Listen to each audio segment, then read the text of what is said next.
Hello, I'm Robert Antashak, Director at Ola Incorporated. Thank you for tuning in to Kingpins Goes to DC. This is the second in a series of programs where we explore the challenges and opportunities facing today's textile and apparel industry.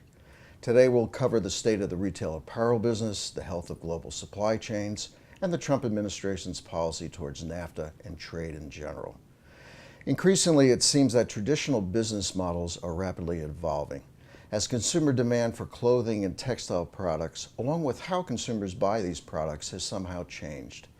In turn, government policies are also undergoing significant revision. Why are things changing, and what does all of this change mean for our industry? To help answer these and other questions, I am joined today by Steve Lamar, Executive Vice President of the American Apparel and Footwear Association, and John Gold, Vice President of Supply Chain and Customs Policy, National Retail Federation.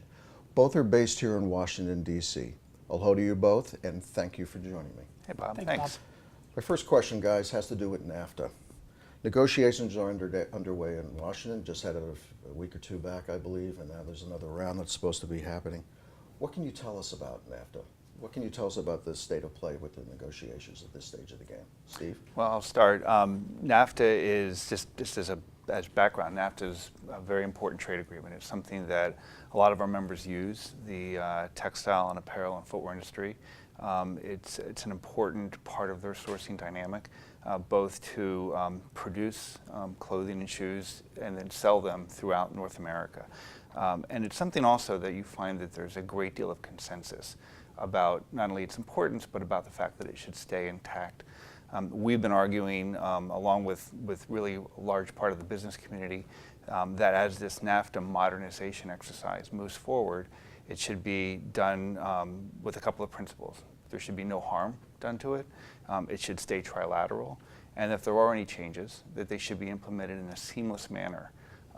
So we can make sure that the companies that have to comply with this at the end of the day have the time and opportunity to learn about any changes, and then they can educate their supply chain partners to make that happen. John, what do you think? I would agree with Steve. I think, first and foremost, from our perspective, and I know Steve's group and others, it's that do no harm is the very first principle. I think we all agree NAFTA's been around for 23 years now. There certainly are opportunities to update and improve the agreement to match what today's global value chain actually looks like. There are certain elements that didn't exist back when NAFTA was first negotiated. When you look at things like digital trade, electronic commerce, those weren't even in the concept back then. So now to be able to add things like that to the agreement, improve some customs facilitation elements as well, but also make sure that we actually move NAFTA forwards and don't go backwards with whatever's being proposed and put on the table. So I think we're all in favor of taking a look at NAFTA and trying to figure out how do we modernize it, make it better, and make it actually match what today's global value chain really looks like. John, I was curious about the rules of origin. That seems to be still a contentious issue. What's your opinion on the yarn forward rule of origin? How do you see that? I mean, we would love to see yarn forward go away, to really reflect how today's global value chain really looks like. But understanding where NAFTA is, where other free trade agreements are, we fully understand and are working through the yarn forward and other rules of origin. I think, again, as we look at how NAFTA is being modernized, we want to make sure that the flexibilities that are there remain, and we actually look to improve those flexibilities as well to, again, reflect how the modern global value chain really works. We want to make sure that those flexibilities don't go away, and we don't make NAFTA more restrictive, which could force companies to go outside of the North American region when they're doing their supplying. Steve, how do you see the yarn forward rule? Do you agree with John? Well, I'd agree with a lot of what John said. The yarn forward rule is here to stay. I don't really see any changes to that. I mean, there may be some minor changes here and there. Again, though, the devil is in the details. Minor changes could mean that somebody who is relying on a particular flexibility or a particular provision all of a sudden can't use it, and so their entire supply chain has to pivot and perhaps move outside of North America entirely. So any changes, including very, very minor changes, are ones that you really have to do very cautiously with really a lot of education and understanding of exactly who's going to be impacted, who may or may not be hurt or who may be helped by them. Overall, yarn forward the more flexibilities that you have built into the rule of origin, and they really are built into it. They're not exceptions to it. They are part of the rule of origin. So having a yarn-forward rule of origin with flexibilities is something, those flexibilities help you use the yarn-forward rule. So if you get rid of the flexibilities or modify the flexibilities, you make the yarn-forward rule that much harder to comply with. What do you see in terms of any modifications that you can anticipate with the agreement? Are there any particular things that you see right now on the horizon that the Trump administration is going to try to push for, or the Canadians or the Mexicans, that would directly affect our supply chain? Well, there's been a lot of discussion about automobiles in rules of origin, and that discussion has to do with either North American content or even U.S. content, and those provisions haven't been tabled yet, so it's really speculative to kind of guess what those might or might not be. But if you imagine trying to make more restrictive rules, for example, for automobiles, and then if you try to carry that logic forward, keep in mind though that the textile industry also supports the auto industry as well. If you try to carry that logic forward into apparel and perhaps even footwear, then you might see more restrictions there, and then that would again undermine the supply chains that are dependent on the region. So we're advocating a very cautious approach when it comes to looking at potential restrictions or potential provisions along those lines. Okay, John, how about, do you have anything to add to that, John? No, I think Steve is absolutely correct. I think we're in the early stages right now where there's a lot of just discussion between the three countries. Text really hasn't been tabled yet or shared, so it's unclear what the proposals are going to look like. I mean, there's a lot of discussion, as Steve said, of how do you improve the manufacturing within the NAFTA itself. So I think we're all at this point trying to figure out exactly what that means and what impact that's going to have on all the industries that are reliant upon that three-way trade within NAFTA. So it's sort of a waiting game right now, trying to figure out exactly where we are. But I think as Steve noted, we're trying to be as out in front as possible to talk about where we think we need to go with regards to NAFTA modernization, make sure that our voices are heard, make sure that our companies' voices are heard, so that the administration fully understands the benefit that NAFTA has had to U.S. companies, to U.S. workers, and most importantly, to U.S. consumers. Do you see NAFTA as sort of a test in terms of what the Trump administration trade policy will be as they talk about other agreements? I mean, we've heard everything from, obviously the Trump administration pulled out of TPP. I don't have no sense of where TTIP is at this stage of the game. I'd be curious on your opinions on that. And then also, WTO. So is the way the NAFTA negotiations have started, is that sort of a window or a prelude to how the Trump administration is going to behave with other trade agreements going forward? I think being first out of the block, this is what they're trying to model everything else on. Obviously, NAFTA is a little bit different than other agreements. We're looking at an update for a 23-year-old agreement. Chorus has been discussed as far as wanting updates there. Chorus is only a 5-year-old agreement, so it's very, very different. It's tough to say what the Trump trade policy is and kind of where they want to go. I think everything that we've heard thus far is talking about U.S. manufacturing, bringing jobs back here to the U.S. and those kinds of conversations. For us, as we look at the economy and the value chain, I represent retailers. Most of my guys are importers, but we employ 42 million workers here in the United States. Those are all good, high-paying jobs, a lot of them. So it's trying to make sure that that trade policy represents and focus and really relies on what these companies do and how they're looking at their value chains, and recognizing that you can't make everything here in the United States. It's just not the way the world works right now. But how do we better manage that process? How do we make sure that we have the skill set here for those kinds of products that can be made here in the U.S.? Do we have the right, are we teaching our kids the right jobs they need, the right skills they need for those jobs that are going to be needed? You're not going to have a factory here in the U.S. like you did back in the 1950s. If those jobs are coming back here to the United States, most likely they're going to be automated. Do we have the right skill sets and right procedures in place to be able to handle that? And that's where I think trade policy should really focus on. Yeah, and I would say that I think the Trump administration is really trying to do a couple of things right now. One is certainly they're reviewing everything. They put out multiple requests for comments, almost in an unprecedented manner, to really pretty much ask ask about everything. Trade deficits, trade agreements, buy American policies, you name it. I mean, they're interested in information. And so they're spending a lot of time sort of looking at, sort of surveying the landscape, the trade landscape. Then at the same time, they want to move quickly. So they, right out of the box, TPP TPP, the U.S. pulled out of TPP, but TPP continues to exist among the TPP 11 countries. Right. And then following that, soon thereafter, a number of other things relating to steel and aluminum and some other issues, and then NAFTA about trying to renegotiate that quickly, because that's something the president is very strongly been pushing. How all those things kind of come together, it remains to be seen. The president has talked about the trade deficit with NAFTA. It's unclear exactly what provisions they're trying to put into the agreement that will specifically or directly address the trade deficit with NAFTA. I would argue, actually, the trade deficit is probably the wrong metric to have. There's a lot of reasons for a trade deficit, and even talking about a trade deficit negatively implies that on the import side of the equation, that's a problem. Well, John talked about the 42 million jobs. Bring it closer to the apparel and footwear industry. You've got 4 million U.S. jobs. We're 98, 99% import penetration for apparel and footwear. That's 4 million U.S. jobs, 4 million people in the United States whose jobs are dependent on imports. So those folks, I think when you talk about the trade deficit, I think they kind of bristle a little bit, because it's like, how come my jobs aren't so important anymore? So I think we're now in sort of the formative stages of trying to understand exactly what this administration is hoping to accomplish, certainly by the end of the year, by the end of the Congress, by the end of the first term. So NAFTA will be the poster child for that. Yeah, and one of the things I've wondered about too is certainly the U.S. has a positive balance of trade, as I recall, in textiles with NAFTA.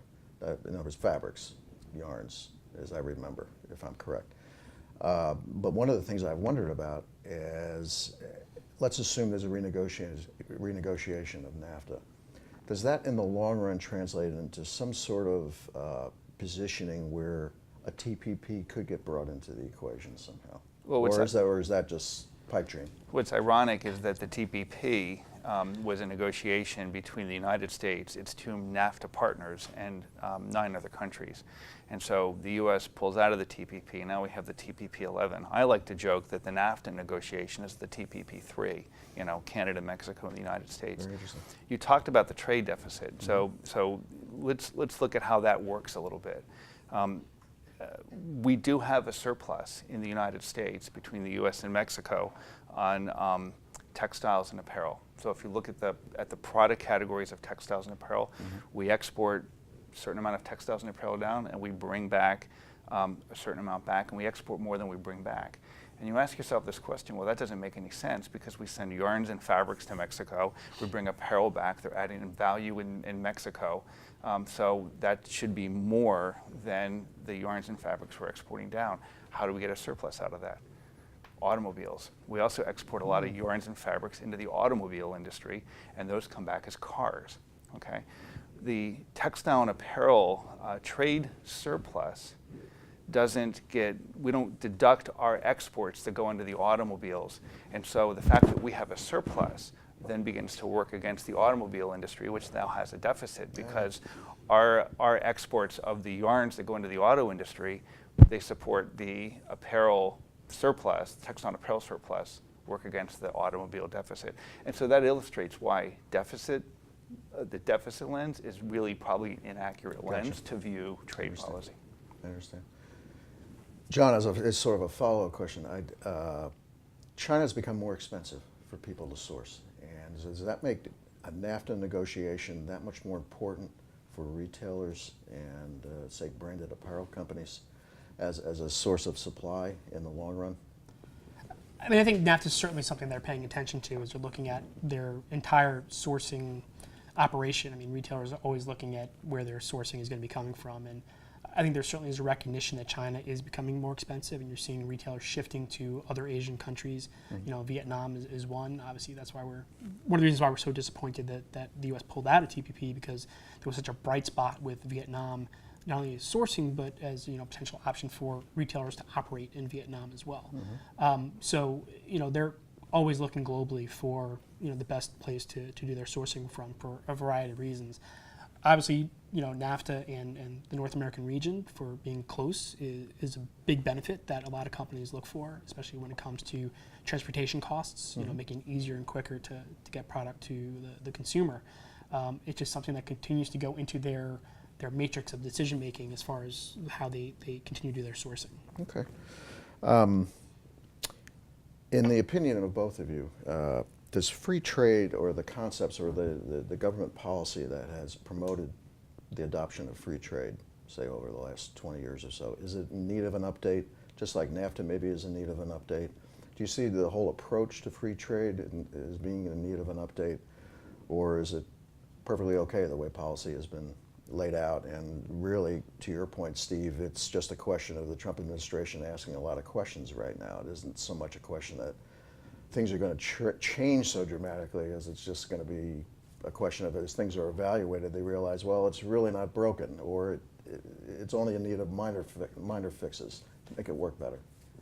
I mean, I think you have to continuously look at the trade system as a whole and try and figure out, again, knowing how the value chain continues to improve and update and all the changes that are happening, making sure your trade policy recognizes that and you're updating to accommodate that. I think one of the interesting things that's come out of all the investigations by the administration and a lot of the comments from the president is that you're seeing more support for free trade now than you had seen previously. When folks realize that NAFTA could potentially go away, you're seeing folks who really, their lives depend on NAFTA, becoming more vocal and talking about the importance of the agreement for their jobs and for the consumers. So I think what this really has done is put more of a focus on companies to be engaged and talk about why trade is good, not only just for their businesses, but for their customers as well. Yeah, free trade, I think, is kind of in constant need of updating. I mean, it's sort of an evolutionary thing, and every free trade agreement should build on the ones that have happened in the past. I think the thing that probably needs the most work is Americans' understanding of free trade. I think a lot of Americans don't understand how they benefit from it, how many jobs are created by trade. We get excited about the term free trade or fair trade and don't really understand kind of what's going on behind that. You look at what most Americans go through in their day, and you will find that there are, from the moment they wake up to the moment they go to bed, and even when they're sleeping, that there's all kinds of benefits that accrue to them, and a lot of jobs that are supported by trade on the export side and on the import side. So we need to do a better job of talking about trade, using all of those metrics, and then educating people to understand it, so we don't run into the problems that we face right now. And I think just to add to that, when a customer goes into a store and they see a product and it says "Made in China," they don't understand that 70+% of that content of that product is actually U.S. content. When you look at how the product was designed, the sourcing, the insurance, the customs, the transportation, all those different elements that go into the making of a product, it's not just the sitting and putting it together, but it's everything that goes on the front end and the back end. That's all done here in the United States. So those are all good U.S. jobs that go into the making of a product. Just because it's not assembled here in the United States, might be assembled somewhere else, but there are U.S. jobs associated with that. And I think that's part of the message we need to get out to the general public of, just because you see a label that says "Made in China" doesn't mean there isn't a U.S. job associated with that. Okay. Talking about China and talking about trade and the Trump administration policy, I've been reading with interest, and I'd be interested in getting your take on this. This Section 301 action that the administration has started. What does that mean? I mean, what does that mean for our industry? I see that cotton is a very large export of the United States, and it makes me very nervous that if there was any kind of big misunderstanding about what the Trump administration was trying to do, cotton could be vulnerable, perhaps. I'm not saying it would, I'm not saying it wouldn't. It's just that it's on the list of products, and it's one of the largest exported products that the United States has to China. What do you think? Well, I think, first of all, you have to realize that we've started with an investigation. And so this is yet another investigation study. I mean, it's unclear this will result in anything. If it does result in anything, that there's a process that goes through. But I think business executives and folks that are in our industry are skilled at looking down the road to kind of anticipate all of the problems that may or may not emerge from some inaction. And you've got a couple of things going on here. On one level, there's some well-documented problems relating to intellectual property in China. It's, you know, we see this happen on a daily basis. You run into all kinds of problems with that, and so continuing to make sure that China is playing by the rules is something that I think a lot of folks are interested in, and especially since a lot of American innovation is tied to intellectual property, that's a key place. But playing by the rules goes both ways. And so the United States has to play by the rules too. So we can't do things unilaterally. We can't do things that go outside of the rules-based system to which both China and the United States have agreed to. And if we do go outside of that system, then two things happen. One is where we may be imposing penalties on China that would impact those very same import jobs that John and I had just talked about. And then at the same time, if we go outside of the rules to impose penalties on China, we invite them to go outside of the rules and impose penalties back on us. Correct. And so that's how your cotton starts to get hit. Right. And before long, you found yourself in a trade war. And Right. so the systems that we belong to, whether it's the World Trade Organization, the WTO, which China and the United States both belong to, or free trade agreements, and we do not have a free trade agreement with China. This is probably an argument on why we should have one, perhaps, because this is how you could resolve some of those disputes. There are dispute mechanisms, and we should really look to those, follow them, and make sure that we can handle the disputes in a way that gets to the benefit, the answer that we both want, without causing the collateral damage. John, I've been really anxious to ask you, what's going on in the retail market? What's the story? That's the loaded question for today. So what's going on? So first and foremost, let me say retail is not dying. Okay. Despite what you hear in the news, despite the zombie apocalypse of retail stores and malls that you continuously see, Okay. just like every other industry, retail is going through an evolution. Sure. The retail has changed because the consumer demand has changed. The way customers buy their products has changed, and retailers are trying to figure out the best way to get their product to the customer, best way to attract the customer. So while you hear a lot of doom and gloom about retail stores and malls closing, what you're not hearing is the number of retailers who are actually opening stores. You're still seeing that. You're seeing segments of retail like the dollar stores that are opening a wide number of stores. Open mall stores or something too. I've been. You're seeing a lot of that. Those kinds of stores. I mean, people are looking at your traditional mall is something that folks are looking at. How do we change that? It's a different customer experience that the customers are looking for now. So how do you attract the customer to that new experience? And you look at the jobs that are now being created in retail. It's not your typical salesperson jobs. A lot of them are IT-related jobs. How do we make our website or digital, the best to attract that customer? It's all the warehouse jobs, logistics jobs of how do we get our product to the customer when they want it. Looking at things like drones for delivery. It's all this stuff, this new technology that retailers really are becoming technological centers for what they're doing. So it's, again, retail isn't dying, it's evolving. It's evolving. Steve, one of the things I've noticed is in the statistics that I've looked at is the media would have, or a lot of the media would have you believe that all apparel now is bought online virtually. Whereas if you actually look at the numbers, it's like well under 10% of the market. It's actually relatively small. I'd be interested in your opinion about that. Is that something that you see really kind of increasingly change, or is it something that's hit at sort of a saturation point, that there's always going to be brick and mortar regardless whatever happens technologically? Or? Well, I'm not going to make predictions about where we're going to be 5 years from now, because if I could do that, I think I would be off making money doing that. I will say that it's just to echo John's point. I mean, it's constantly evolving, and the way in which people buy clothing is constantly evolving. I mean, you have situations where folks would go in, they try on, and then they would they'd come back with clothing. Now it might be a combination where they look at something online, then they go and try it on, and then maybe they order it in the store, and maybe they order it from a competitor in that store. So you see a lot of different things. They do price comparison. So I think there is a blending of online and physical retail, and that blending is probably going through more variations than we can possibly imagine what they look like right now. Well, and I think to that point, you look at the two largest retailers in the United States. Walmart bought Jet.com to get further into the whole e-com business. And you have Amazon buying Whole Foods, getting into the brick and mortar business. So it's a back and forth. Again, it's that evolution of how are we going to do this the best way to get to the customer. Brings up the big point, and I am going to ask you about the future, sorry. But if you look down the road 10 years, what do you see for the supply chain? I mean, are there any things that you can look at with some degree of certainty, not specifically 10 years out, but in terms of, as you look out, there are certain trends that you could identify, say 10 years out for the supply chain that people need to be kind of thinking about at this point?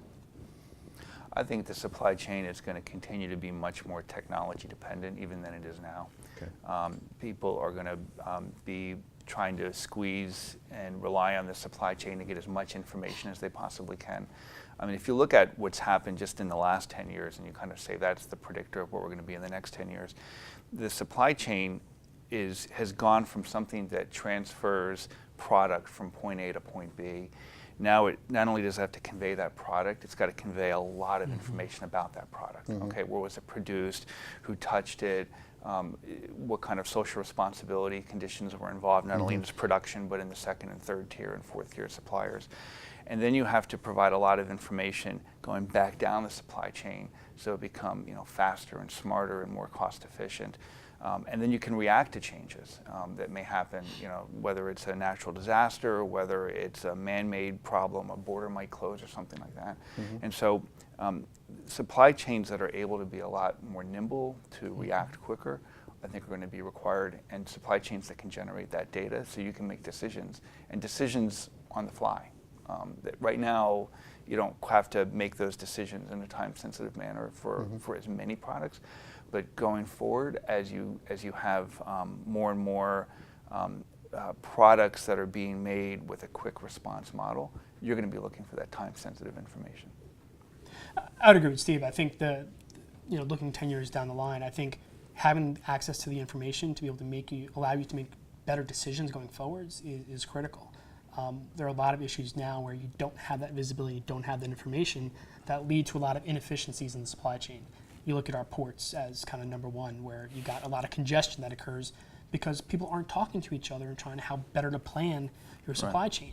So hopefully having that visibility to that information, having that connectivity will allow better efficiency throughout the system so that we don't end up with bottlenecks for reasons that shouldn't occur. We only have a minute or two left, so I've been wanting to ask you both about Leonie Barry had sent in a question about the U.S. labeling requirements, and along with that, I'd be interested on what's your take in terms of whether those requirements will evolve over time, whether they're adequate now, and then also what's your opinion about Made in USA for the clothing business? Do you see that as something that's going to be a factor going forward, or is it going to be a niche like it is now? Well, on the labeling question, I'll take that. I think our labeling requirements are really antiquated. And John mentioned the point about 70% of the value of an imported garment is U.S. value, is associated with activities that occur in the U.S. That's not allowed to be, or it's allowed to be disclosed, but the labeling requirement will say made in China, for example, or made in Honduras or Mexico, wherever it might be, but it doesn't actually talk about that. It talks about where the cutting and the sewing occur of a garment. It doesn't talk about the planning, the design, the quality control, the logistics, all the other value, the stuff that really makes that product the product that the consumer is going to want to buy. And I think it would be great if we could update the labeling requirements so they were able to better reflect that. So we could actually provide consumers more information, the kind of information they want, without having a label that's 6 or 7 inches long on the back of your shirt, which would be a problem. In terms of Made in USA, we've actually been tracking an increase in Made in USA for about 7 or 8. It goes back to 2009, so what is that, 8 years now. It's very small, it's very imperceptible when you look at it from the import side, but when you look at it from the Made in USA side, it's like 20%, 30%, 50% increases every year. And what's going on there is more and more companies are finding the business case. Why does it make sense for them to produce something in the U.S. or produce certain products or certain lines in the U.S.? So that's an important development, I think, that will continue. Okay, John, you get the last word, John. My last word is I agree with Steve. Okay. I mean, I think, as Steve said, it's going to continue to be something of a niche industry. I think, agree when you take a look at the labeling laws today and do they actually meet how the global value chain works and what's going to continue to happen, going forward. So, just like every other, law and regulation, there's always an opportunity to take a look and see if it needs to be updated and changed. And, whether it happens this Congress is unclear, but certainly something I think a lot of folks are interested in taking a look at. And, as Steve said, being able to provide the consumer with the best information that's out there so they can make an informed decision. Thank you so much. I'd like to thank both of you. Thank both Steve Lamar and John Gold for taking their time from their busy schedules to join us. Thank you, guys. Also, I'd like to thank our media partner, Just Style, for streaming this program on their website at juststyle.com. Also, to learn more about the Kingpins Denim Show, please go to kingpinshow.com where you'll find a copy of this program.